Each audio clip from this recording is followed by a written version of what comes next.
Hello, hello.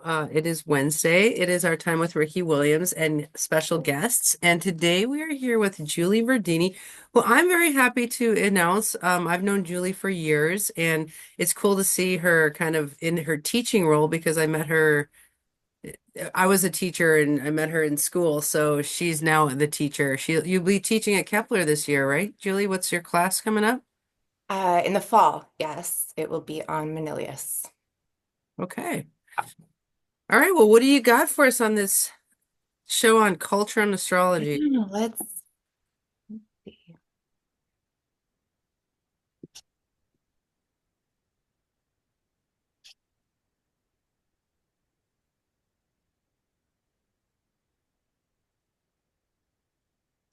So, um, let's see.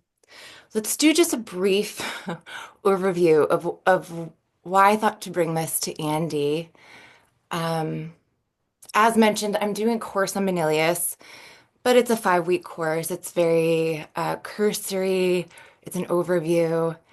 Um, And the more I learn about or spend time with, I suppose, these source texts, the more you start to wonder, how much intertextual relationship is happening. And there's a huge part of Manilius which deals with geography and culture and people. And I thought, what more perfect environment to bring this into than this conversation you two have been having about othering. Then Andy's like, actually come and talk. So it's a little unprepared, but the intention for me is there's no place for me to fit geography and talking about whole masses of people as related to zodiac signs in the work I'm doing or teaching currently. However, I feel like it's a big piece that we're not maybe pausing to look at, acknowledge, especially where it falls in the texts of technique. Um, and then also that being said, it's a super, for many obvious reasons, sensitive space to go into. So the book I'm most interested in centers around, let's say, the year 15 AD. But I thought for today, since Andy is a, you're my Greek go-to, I would like to look into Ptolemy so you can kind of, we'll orient in Ptolemy. So we're going to look in the Greek text today. But my purpose is to just open this conversation in general to the community in a way that is delicate enough that we can begin looking at it. Because it's in Ptolemy, it's in Manilius, it's in a lot. And it's just once you start looking at it, it becomes something you can't look away from. So that's my preface. Read my computer's open right now. Oh, Okay. can't wait to not be able to look at this. I want to be able to hold on one sec. Ricky, I think this is our first ancient person who we've had on this show. Really? I love it. Are you okay? Um, well, there's okay. This is interesting because in a way, it might be easier to talk about because it's ancient, but it might be more difficult. We'll see. Um, so I'm just going to give you my overall questions in the beginning, just so we can kind of have those. And then I'll show you what we have access to look at if need be. Mm. Okay, so the first one would be, does slash could correlating signs, meaning zodiac signs, and nations or civilizations enhance appreciation between cultures? That's number one. Two, Interesting. what harms could this kind of or type of categorization cause? And to whom, perhaps? More of an open-ended question. Um, where's that there? Three would be, oh, is this layer of interpretation necessary for the astrologer? And Andy, you might have just right off the bat, because I know you work with Ptolemy's like philosophical worldview, that might go into that piece. And then the last one, more as the astrologer, if you lived in this time, would you personally, maybe as who you are as a person or an astrologer, would you relocate your pursuits or home based on your chart and these nation state correlation to zodiac signs? Just some ideas. Okay. So I'm going to give you, because this is a huge, thing to just jump right into, I'll give you the main takeaways. Obviously, we don't have time to read the text, and Andy wanted to be surprised. So it's a little pre-chewed in the sense that, to get going, we need this. So there's about four, I think. Okay, the main one is this. And we're looking at 2.3 the whole time. So this whole thing is 2.3 for Okay, so Tetrabiblos. we're looking into the Tetrabiblos, book 2, section 3.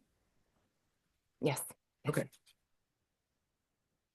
Um, do I have a sort? I might have. So it says on regions and the sharing of house regions among the triangles and stars.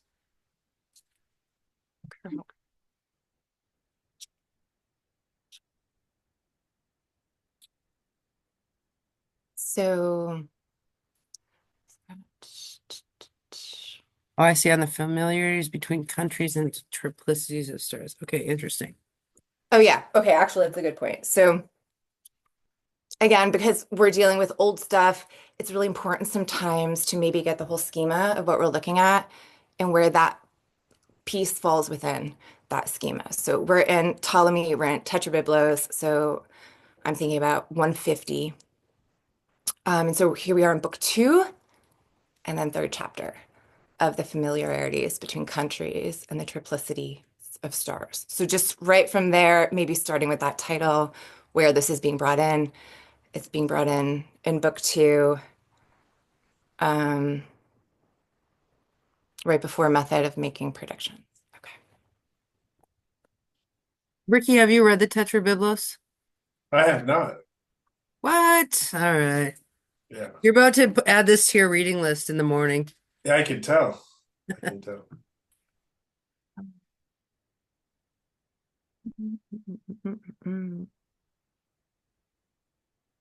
Okay, sorry. I have so many monitors up. Okay. So, um, again, these aren't definitive. People can come at me, but this is a general start. So the first takeaway from 2.3 is a city's sympathy astrologically, its resonance with certain signs and or stars is determined by the sun, moon, and ascendant, most especially at its founding. So that's the first principle. So when we're talking about nations, civilizations, swaths of land, just like the first principle here would be we're looking at their primary three at the founding. There's a lot of assumptions underneath that, obviously, but that's the first. Okay.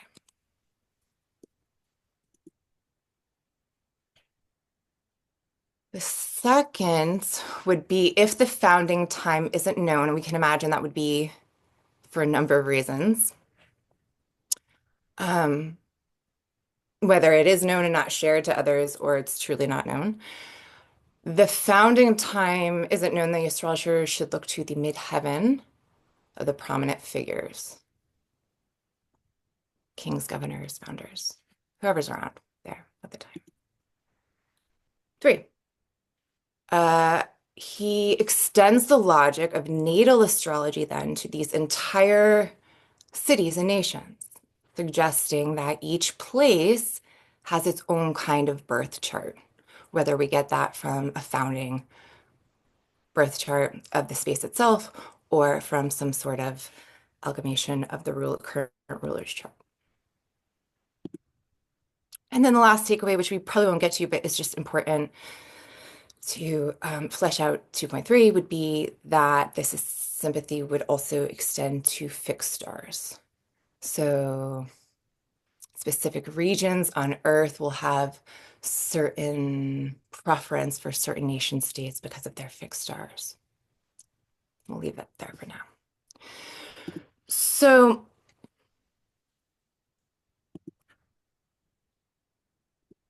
assuming our reader might not know our guy, This is our guy. Um, Wait, can I read a little? Can I read like a I paragraph? just realized I have the wrong text perhaps for that. I may need to fix his bio. Let's go down here for Can his I bio. read a paragraph from the section so people know what we're Yeah, reading? yeah, Okay. So he says, now for an investigation into square and triangular configurations in a zodiac sign as passed along to us by our ancestors. The signs of Aries, Leo, and Sagittarius are northwest. They have a house rulership primarily by Jupiter via the north, with a shared rulership by Mars via the west. And then he goes on to all this stuff. And he said, we have distinguished things about the entire inhabited world, that it is divided into four quarters and equally divided into triangles according to latitude. It extends from the sea near the Straits of Heracleus to the Gulf of Isis, and then next to an eastern rising in the hill country of the rocky beach, which is under a land region south and close to the northern portion of it. There's a length of the Arabian Gulf. And then he goes on to all these different, like, there's Celto-Galatia, commonly called Europe. It lays in opposition to the southeastern quarter, which is called Ethiopia. This would be called the southern portion of Greater Asia. So is this what you're referring to? Is where he kind of overlays the different regions with different astrological characteristics? yeah. So this is where he starts. Our map here, right where Andy is. So first we start with the quarters. And then right away it's by triplicity. So we know that that's what we're looking at. But it also designates dominant planets and so forth. It's kind of like he starts painting the broad strokes. But as it gets more detailed, and I included just some maps, might be helpful to reference. And again, this is the time we're looking at. This is the known world to the Romans around this time. So, we have this three-dimensional or more understanding when we're looking at these celestial mechanics, but remember from their point of view, these were the limits of their known world.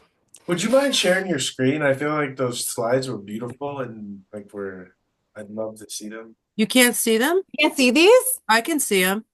Okay, maybe yeah, I need to change something so that I can see it. Hmm.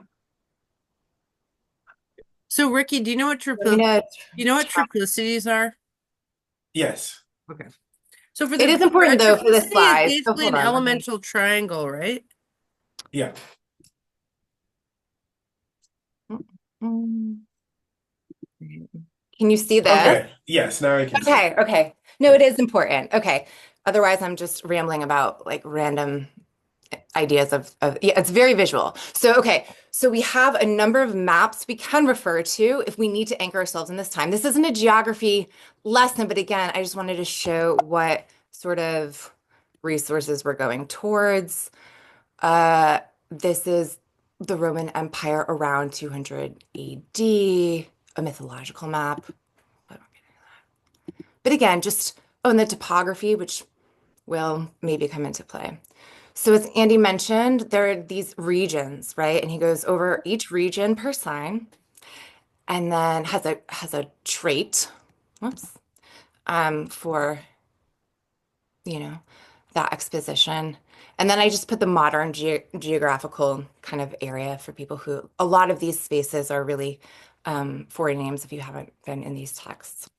And then I thought, well, right, if his principle is to take the leader if we don't have the founding data, we need to know the leaders. So this would be the historical leaders around Ptolemy's time based on these regions, according to the connection to the science. We're not going into this today, but again, this is what I'm coming into this conversation kind of interested in. We have Ptolemy's regions here, the green on the left, that's Andy's domain, but my domain's over here on the right. And so, there's a 150-year difference between these two writers. There's a huge shift in assignments.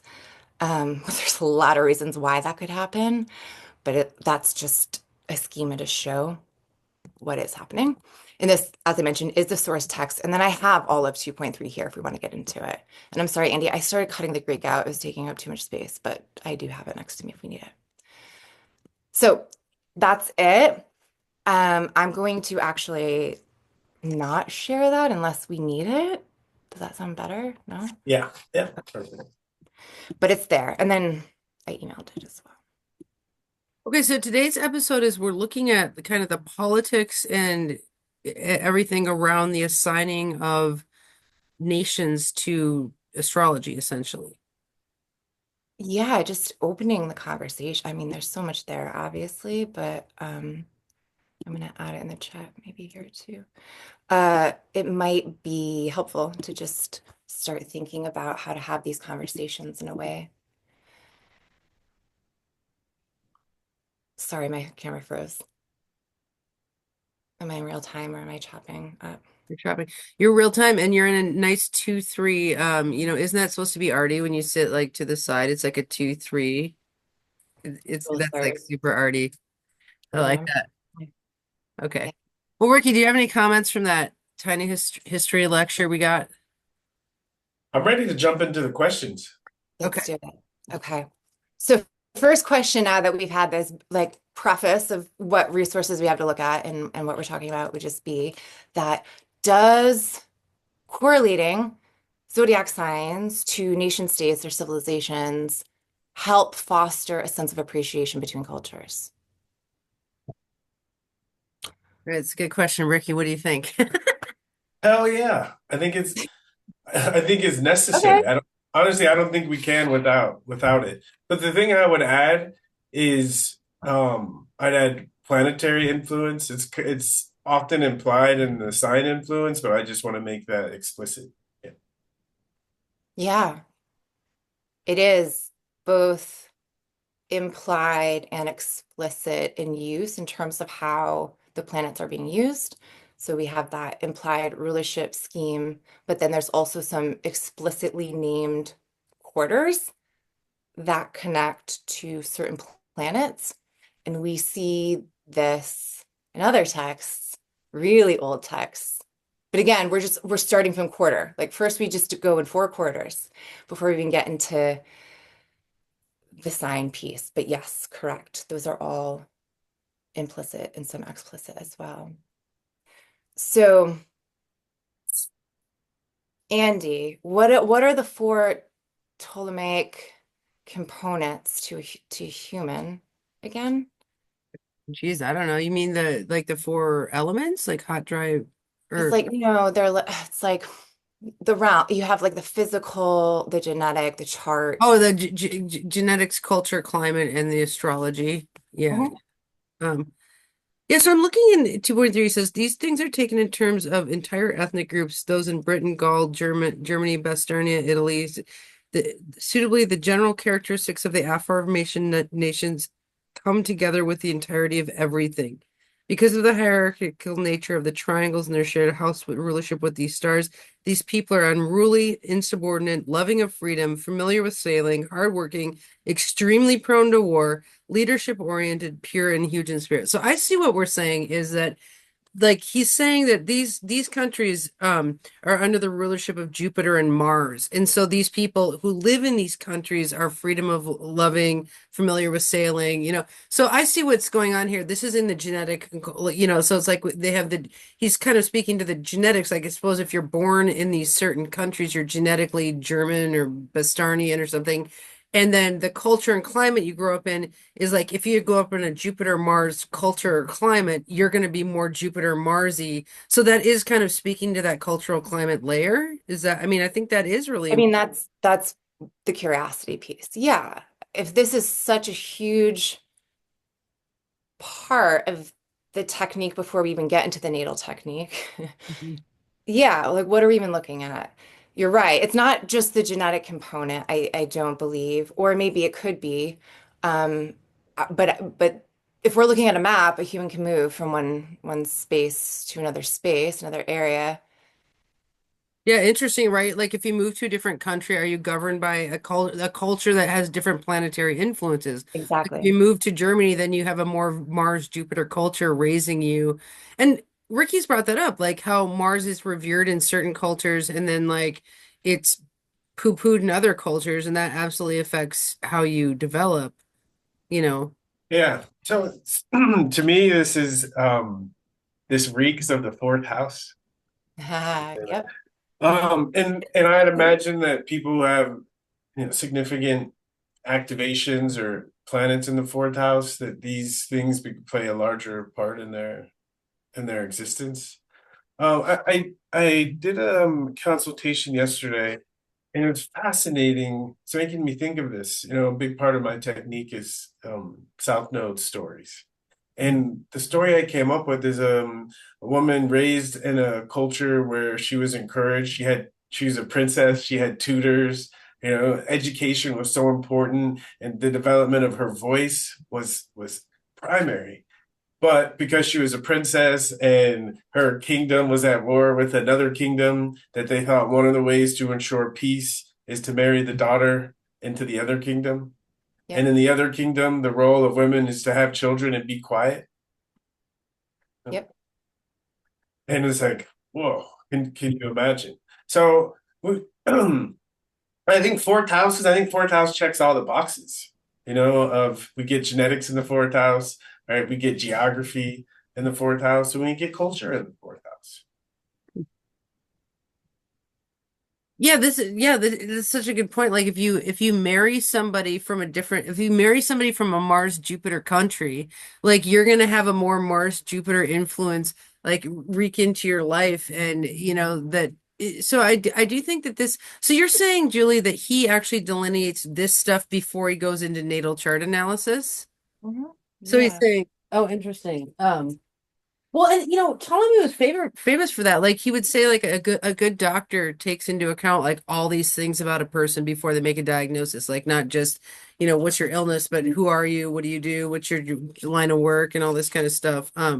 So I'm just looking at Tetrabiblos book one. I see in the book one he's just looking at generals like masculine and feminine constellations, nocturnal and diurnal. So he's just looking at general astrology in one, and then so he's still working on generals here.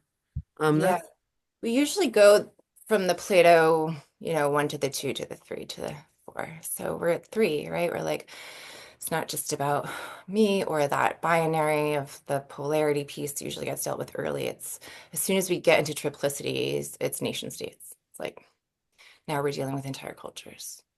And also the author, we're here in Ptolemy, but both Ptolemy and Menelaus as writers are situated within the same, they're writing for the same, uh, they're being funded by the same ideas and structures.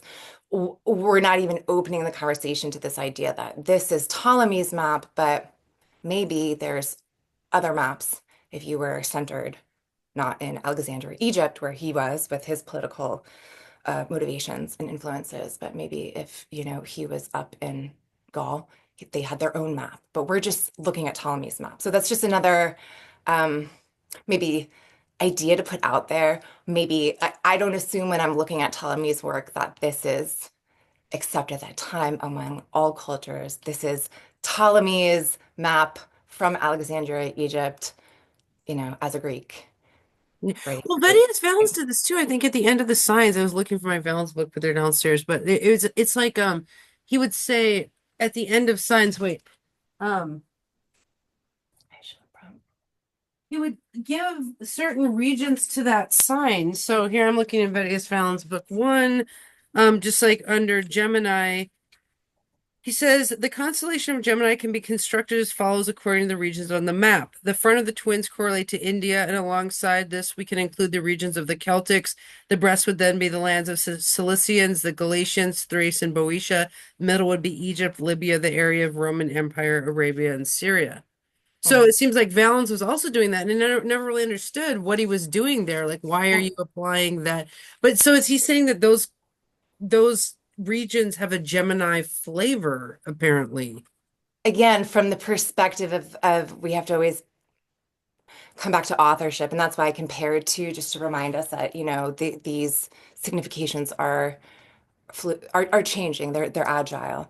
So, but it is a common fundamental piece of the tradition that needs to be dealt with before getting into technique, actually, in most all the texts. So in that case, I think it is important. I think we remember at the time who's using these texts, they were leaders. So knowing how other leaders associated themselves and their civilizations, right? If they're centering themselves in their own maps, becomes important.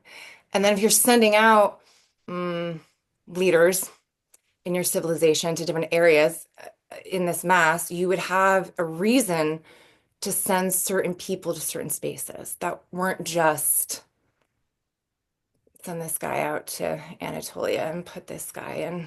I just want to be like Texas is super Mars, and Exactly. uh, And then the whole, and like, then what is like the and then US? like Ohio is super. I don't know, like I feel like we could do this with the United States. It'd be like Minnesota's super nice. That's a mini Union state, Exactly. and like California is really Neptune, and like And then the difference if you have a leader for, say, we'll take Augustus, which is in the era of my book. So that's 40 years. 40 years, one leader, not necessarily a great thing. We're in a situation where if our chart changes every 4 years, we're suffering, but it's four, maybe eight max. So we're also, we're looking at a time that, are in different philosophical and social and political systems as well. Just, do you guys think that astrocartography is like the modernization of this concept that certain places I've are? thought about that. I've wondered. Well, I think it's the over personal because it's about it's too personal. I think it's the it's evidence that it's seeping back in, but I think the level that we're talking about, I think, is primary. I think part of the reason it's mentioned before you get into the details, for me at least, what I can appreciate about it is that it allows us to realize that the individual, and again, I keep thinking of the fourth house. And when I'm describing the fourth house to someone, I say it's the soil that we're dropped into. You know? And I think you have to what because right, the same seed dropped in different soils produces a different plant. So I think to appreciate the environment that is bigger than us that we are growing into. I think it helps us appreciate our position and, dare I say, our role, what we have to contribute. I love that. And Okay. I think it also answers this question of if there's a Aries or a Mars ruled area and we're sending someone to govern that place. It's like we at least want to be aware, do they have what it takes to meet the challenges that are going to arise there? Interesting. So I'm looking later in the chapter, he actually has a list. Like he says, like Aries is Britain, Gaul, Germania, Bastarnia, Taurus is Parthia, Media, Persia, Gemini is, Armenia, Mitannia. So he literally lists out like locations that are just each sign. And so I think, yeah, was legit saying, but then he also earlier says that, some places are like a Mars Jupiter conjunction but Julie, did that have to do with the fixed stars as well? Because they would do that kind of with fixed stars where they would say like these fixed stars are like Mars, Jupiter, and these fixed stars are like Mercury, Venus, or whatever. There's at least four main threads of ideas that I can pick. But again, I just looked at this text today because it's not my main text. But that's why I put those four uh like takeaways. So the fixed star piece, I think can I think it's okay. Like we could just spend hours talking about that piece. Honestly, I think certain like we're humans. I think there's certain people, cultures that had certain intimate relationships with certain fixed stars beyond maybe kings and signs, right? And so those become integrated into the textual analysis. Wait, I'm so curious. Who was Manilius and what's his jam? We don't know if Manilius is a real person. There's no scholarly consensus. We do know he assumed was a Roman citizen, maybe not, actually. Now that I'm thinking of Nadia's research. Okay, wait, what do we know? We know he wrote the poem uh, in the reign of Augustus, maybe Tiberius, probably after Augustus died. So we're, let's say 14 AD, a poet, not an astronomer, but clearly working hand by hand or close enough with astronomers, concerned in the text about keeping it not just about the astrology discourse and conversation or technique, but doing it in um, hexameter, which is kind of like a dactyl, like it has a certain rhythm in Latin that we can't recreate in English as we're talking about it, unfortunately. So it's different to say the sky is blue than to try to say that on a certain long short beat within the dactyl of that Latin word. And so he's writing an epic 5 book piece of poetry on how to learn astrology to the emperor. And most teaching astrology books at this time, that is the goal. Like you don't really have money to do so without funding from such situations. Um, it's mostly intact. There's pieces that are missing. It's really frustrating, of course, the pieces that are missing. You wish they weren't. But it's also an amalgamation of previous work. Like Manilius wasn't creating technique, uh, but he was a poet. And if you spend enough time, very dismissed in the community because it's like, oh, it's just a poem, and the technique's so idiosyncratic or aberrant, different than all the rest of the Greek Hellenistic authors. But he was the author writing for the Roman emperor. So I think we need to pause sometimes, think about that. And then all of his techniques that are different, there's still techniques that found homes in other techniques, uh, whether they're altered or different or assigned different schemas, they're still there.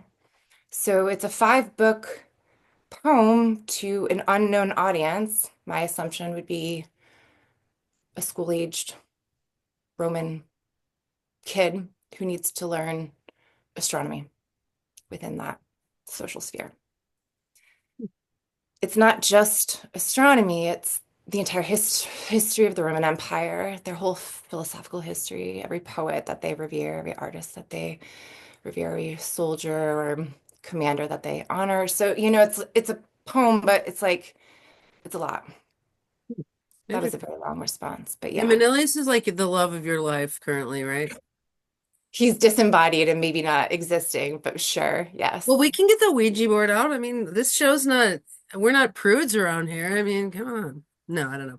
Does Okay. he have a natal There could chart? be there could be arguments that Manilius could be scrapped from previous work. There could be arguments that Manilius actually came as a slave. There's a lot of really cool potential arguments. We just don't have a lot of physical biologica like Does he have a chart? no, he doesn't talk about himself like that because he's like his whole tone is in referential poetic like epic. And so he's just talking about like I can't believe I'm amazing that I'm doing this in rhythm, and that's all he talks about through the 5 books. But that's the only mention of himself. Like other authors of the time will at least talk about when their dad went to the sea and did this for 7 years. Like there's no information, and that's why it's easy to maybe think that it is a pen name. But I don't know if that's true either.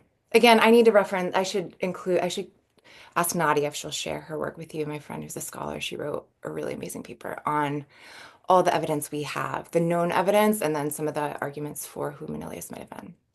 But I, at this point, can't say anything definitively. Okay, so back to like the topic of today is this whole and I really do want to say, Ricky, that Julie is a guest for our show because what she's saying is like, yo, this has been done for thousands of years where you look at that culture climate layer with the chart layer, but we don't really have anything like this in the modern day where we're like this state's like Gemini and this state's like we don't really have something other than our astrocartography. I mean, do we? Well, I think how we created is the same way they did, is you had people who speak the language have to start having those conversations. And I think another piece of this is the ability to do research, because if we're accurate, we'll see when, especially when slow moving planets change signs, we'll see activations in those locales. So I think there's enough data and there's enough computing power in the world right now to actually look into this a little bit more and take it more seriously. So that brings us to the second question, which would be what potential harms could categorizing nations, civilizations, peoples potentially cause? And again, we're talking, 2,500 years ago, but it's time as a circle, as we Well, the know. reason we do a lit review is to like say, okay, what's been done, and then like how can we learn from that in this modern day? So this is a really great thing for us to do on the show. It's like, so what harm can be done from this? I mean, the first thing that comes to mind is stereotyping in general. I mean, stereotyping a whole state and be like, Texas is Mars. It's like, yeah, there's some super wimps in Texas. I mean, let's be real. I Yeah. mean, it's like 30 planets in Taurus. Sorry, I can't. Or like Pisces, 30 planets in Pisces charts living in Texas. Like, but I mean, that's not necessarily a harm because I think stereotyping the culture of Texas would be healing when we were looking at a certain chart interacting with living in Texas, right? Like if it Exactly. Exactly. super, so it could be healing or harmful depending on how you use that information. Well, I think harm to me is always connected to ignorance, and but to me the point of doing it is to gain greater understanding and greater appreciation. So I think if it's done in that spirit, it greatly diminishes the amount of harm that can be done. Because to me, if I was a Pisces, making fun of Pisces, if I was a Pisces in Texas, and I did live in Texas, and I'm a Cancer moon, I things would make more sense to me why I felt the way I felt, and it would empower me to make a better response, either to leave, go somewhere else, or to change my attitude and look at the opportunities that living in a place like that offered.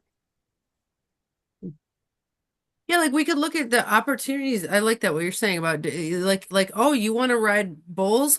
Well, you're gonna have a lot of opportunities over in Texas where it's a martial Yeah. state. They ride bulls like crazy, or like if like, and I think we could look at certain cities as having a certain vibe. Like New York is super. I don't know, Sun, Mars, Pluto, Jupiter. No, I don't know, but yeah, like I think we could. Yeah, I keep going to like how could we be helped by looking at this, but yeah, harms. Well, I think there can be a harm when you go to your cultural layer or your family dynamics layer too much and you don't look enough at your own chart. Like you can be like, well, it's because I grew up in Texas that I'm like this, and because Texas is a Mars Jupiter state, like and that's why I'm being so aggressive because I grew up in Texas. And it's just like that could be harmful where you just blame everything on your city that you grew up in, I suppose. Yeah, and I think also if people are dogmatic and they have resistance to certain signs, that same bias is gonna manifest and it would make this idea toxic. Ooh, making the idea toxic. That's a good episode.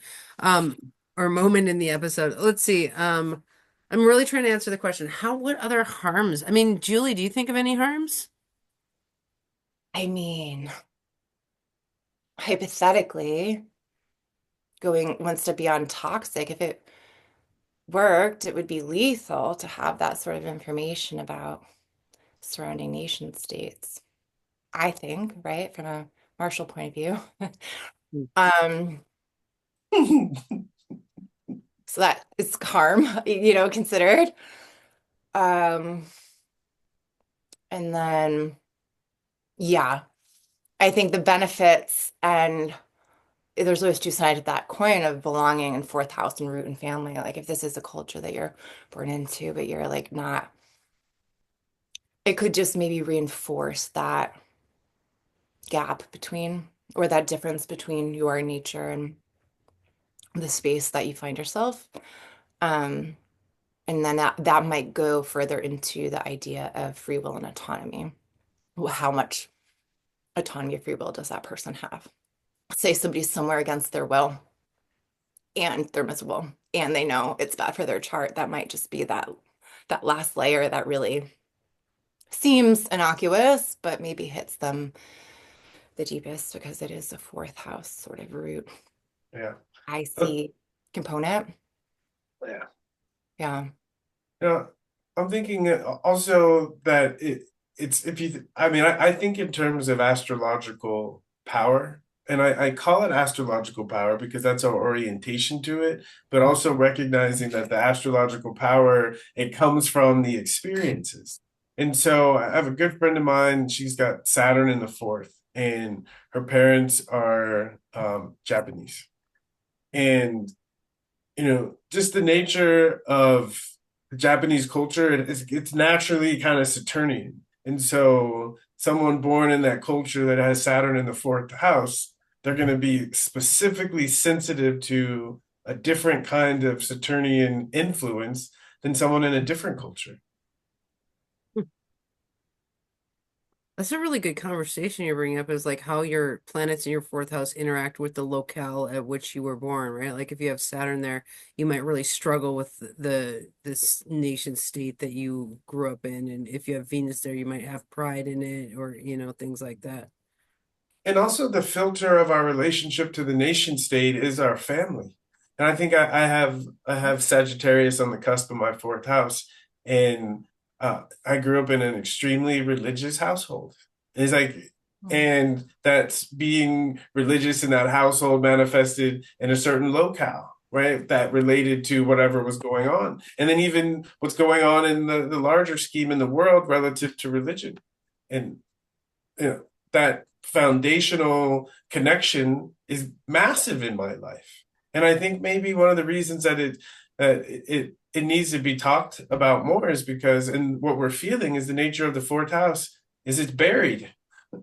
Uh, and it, or another way of thinking it, it's so in us that we tend not to think about it. Interesting. Yeah, I feel like we're so integrally connected to where we were born and grew up that you almost don't even think about it unless you choose to have pride in it. I'm laughing because he said he's talking about this other region. He's like, the Mithras' son is of Saturn. Many in this region foretell the future. They are devoted and hallowed in reference to the genetic degrees and fates in the chart because the aforementioned configuration of stars is of fertile nature.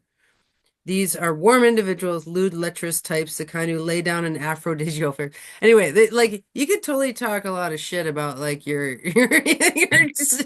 also you could also be like, well, I grew up in a Neptune state, so I can predict your future. Like people could use this for all kinds of nefarious and awesome reasons. I mean, I think it's Or again, just this is very cursory, putting it, out there.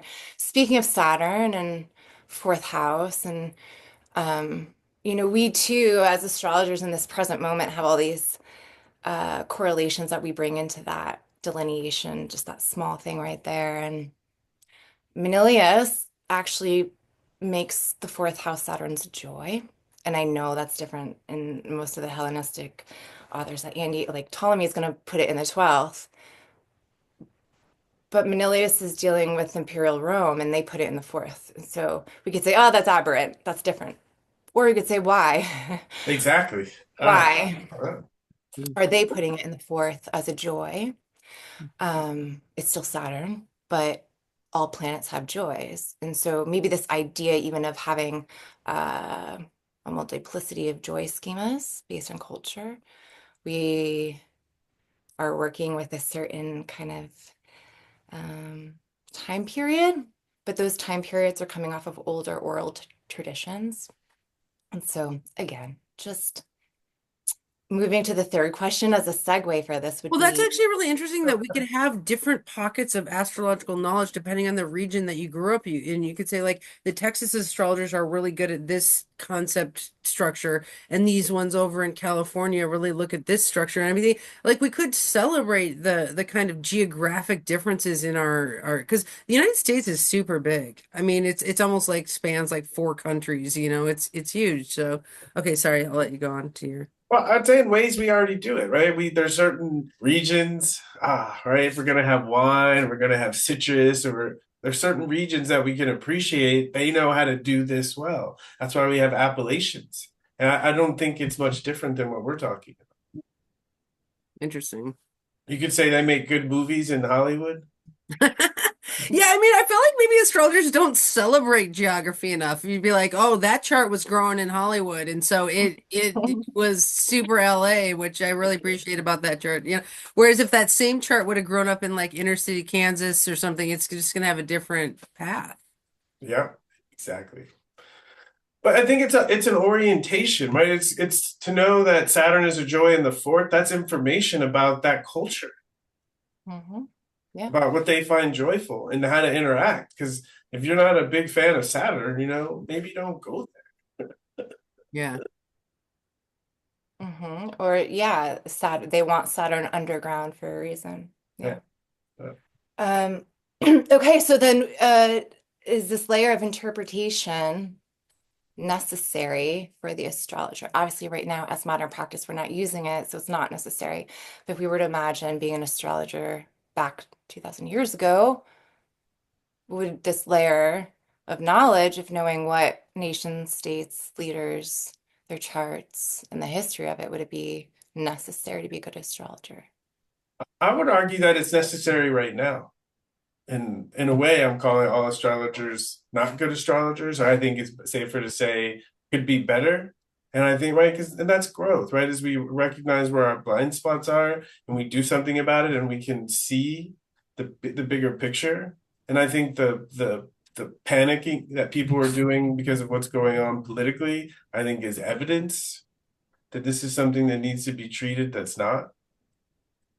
Well, and I think that's the whole point of this particular show that Ricky and I endeavored to do, was just to say, can we become better astrologers by including this geographical cultural layer in in our readings just colloquially, like where it's not this thing and you're like, and then I looked at where you were from, like, whoa, that was weird. Like that we're trying to like weave it in so that a good astrologer just they're looking at a chart and then they consider your culture and they consider your climate and what geography you're coming from, and it's like it's just it would be like considering are we on Zoom or are we in person? Like it's not you have to kind of consider it in order to do a good reading, but like does it really is it really a big deal? Not really, but without considering it, you really couldn't do the reading at all. Like I feel like we're really making that case in Yeah. this show. Yeah. Um, Also, the role of the astrologer at the time, vastly different than now. I think about um, going off of some of the harms. If another culture, say you're like in a like anti-Aries culture because of triplicity, um, but your natal chart is so heavy there, you might be more willing to find a different way to interpret that in your own culture and bring more of it to the table. Ah. You know, there's that piece too, when you can't go somewhere, but you know it's out there and other people would get it. It could be a form of impetus, maybe, to even um,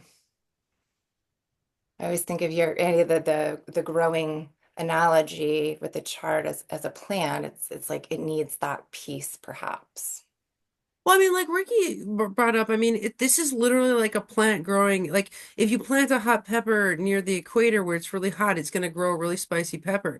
But if you grow it near the Yeah. North Pole among the Inuits, like there's no hot pepper on the plant. Like some people literally can't grow in the climate where they're growing. And so I think this actually, in some ways, is a life or death question of like, can you thrive where you're growing? Hmm. So we can minimize it or we can maximize it and say, no, this is actually a really important point. Like you have to live and grow in a culture where your plant can thrive. Yeah, because I if you think spent your whole life trying to cultivate a space that can't do that thing because you don't believe it matters. I think of Portland. The first thing that comes to mind. Every time I fly into Portland, I just feel like, it's so easy to be myself. It's like, Everybody's doing the same. Here. ah, right? Like there's Yeah. something, We're on there's our something bubble. there. Yeah. Yeah, Yeah. no one's jumping Yeah. on you to tackle you in Portland here. Yeah. What side we'd be probably Aquarius, which is we'd be very aloof, I think. Oh yeah, keep Portland weird. We're so Aquarius. Yeah. We'd be What's the tagline where you live, Ricky? I live up in the mountains. It feels very, it's interesting. It's really like, feels very Gemini here. Um, the it's twins, like twin cities. There's Nevada City and Grass Valley, and um, the place, actually, the land that I live on, it's in a lavender farm, and um, Oh, wow. lavender often associated with Gemini, and the name of the property is Twin Pines. Wow. That's really And cool. and in my numerology system, the address is the same number as Gemini. So it's um, I love interesting. that layer because what if we had assigned that area to another sign, but all of those significations you just mentioned lock in so perfectly for you and your embodied physical experience in that space and how it Yeah, interacts with your chart. yeah. So then that brings into that agile space. This is a space of interpretation that is meant to be ever changing as leaders change and borders change. And um, yeah. Very cool. Makes me want to make keychains. Like, I always make keychains for my students. It'll be like, what's your sun? What's your moon? What's your name? And now it'll be like, where do you live? Like twin pine on your keychain. Like, we're like, represent your cultural layer. Yeah, it's real. All right, we got 5 minutes and Okay, one more question. yeah, our last question is if you were living in this time, would you relocate your pursuits or home based on your chart? Yeah. I think that's an application for you. Yeah. So I had this thought this morning and it kept coming up, and I understand why. Something my mom used to say, would say, go where you're celebrated, not where you're tolerated. Mm, Ooh, Uh, that's mm. and I think of the sun shining brightly. Certain places, the sun shines brightly and it doesn't feel good to anyone. Other places, that pull the sun out and it shines brightly and everyone benefits from it. I think it's part of our responsibility, our self-responsibility now that we do, because I think that's what's different in this time, is we do have more of the ability to change our location. I think that's part of being a mature adult, is to be curious and seek the places that allow you to offer your most good and support your own development. That's actually a thing. When the person becomes about 18 and they can be, because they say we're roving plants, like we rove around and have control of where we go. And so we have this cultural layer that we grow up in, and that you're kind of, that is your family dynamics layer of like, my mom did this to me and blah, blah, blah, blah, blah.